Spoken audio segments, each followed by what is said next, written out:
ಶ್ರೀ ಗಣಪತಿ ಶಾರದಾ ಗುರುಭ್ಯೋ ನಮಃ. ಯತ್ರ ಯೋಗೇಶ್ವರ ಕೃಷ್ಣೋ ಯತ್ರ ಪಾರ್ಥೋ ಧನುರ್ಧರಃ ತತ್ರ ಶ್ರೀ ವಿಜಯ ಭೂತಿರ್ಧ್ರುವ ನೀತಿರ್ಮತಿರ್ಮಮ. ಶ್ರೋತೃಗಳಿಗೆ ಶ್ರೀ ಅಳಸಿಂಗರಾಚಾರ್ಯ ವಿರಚಿತ ಶ್ರೀ ವ್ಯಾಸ ಮಹರ್ಷಿ ಪ್ರಣೀತ ಶ್ರೀಮನ್ ಮಹಾಭಾರತದ ಶಾಂತಿ ಪರ್ವದಲ್ಲಿ ಜಪ ದೋಷಗಳಿಂದ ಉಂಟಾಗುವ ನರಕಗಳು ಎಂಬ 196ನೆಯ ಅಧ್ಯಾಯಕ್ಕೆ ಸ್ವಾಗತ. ಆಗ ಯುಧಿಷ್ಠಿರನು ಭೀಷ್ಮರನ್ನು ಕುರಿತು, ತಾತ, ಜಪವೆಂಬ ಸತ್ಕಾರ್ಯದಲ್ಲಿ ಎರತಕ್ಕವರಿಗೆ ನರಕಗಳು ಉಂಟಾಗುವವೆಂದು ಹೇಳಿದೆಯಲ್ಲವೇ? ಆ ನರಕಗಳು ಎಂತಹವು?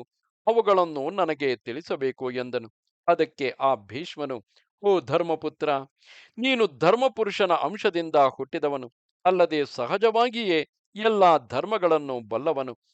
ಆದರೂ ಧರ್ಮ ಸಂಬಂಧವಾಗಿ ನಾನು ಹೇಳುವ ವಿಷಯಗಳನ್ನು ಸಾವಧಾನವಾಗಿ ಕೇಳು. ಪರಲೋಕಗಳೆನಿಸುವ ದೇವತಾ ಸ್ಥಾನಗಳು ಹಲವುಂಟು. ಮಹಾತ್ಮರಾದ ಆ ದೇವತೆಗಳ ಬೇರೆ ಬೇರೆ ಸ್ಥಾನಗಳ ಸನ್ನಿವೇಶಗಳು, ವರ್ಣಗಳು, ರೂಪಗಳು, ಅವುಗಳೊಳಗಿನ ಫಲಗಳು ನಾನಾ ವಿಧಗಳಾಗಿರುವವು. ಅಲ್ಲಲ್ಲಿ ದಿವ್ಯ ಸ್ಥಾನಗಳುಂಟು. ಕಾಮ ಗಮನವುಳ್ಳ ದಿವ್ಯ ವಿಮಾನಗಳುಂಟು. ದಿವ್ಯ ಸಭೆಗಳುಂಟು. ವಿಹಾರ ಸ್ಥಾನಗಳುಂಟು. ಸ್ವಚ್ಛ ಜಲವುಳ್ಳ ದಿವ್ಯ ಸರೋವರಗಳುಂಟು. ಅಲ್ಲಿ 4 ದಿಕ್ಪಾಲಕರಿಗೆ ಸೇರಿದ ಬೇರೆ ಬೇರೆ ಲೋಕಗಳುಂಟು.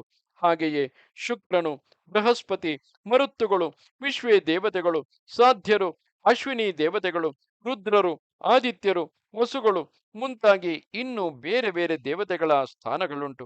ಆದರೆ ಅಲ್ಲಿನ ಸುಖ ಸೌಭಾಗ್ಯಗಳನ್ನು, ಸನ್ನಿವೇಶಗಳನ್ನು ಪರಮಾತ್ಮ ಸ್ಥಾನದೊಡನೆ ಹೋಲಿಸಿ ನೋಡುವಾಗ ಅದರ ಮುಂದೆ ಇವೆಲ್ಲ ನರಕಪ್ರಾಯಗಳೆನಿಸುವವು.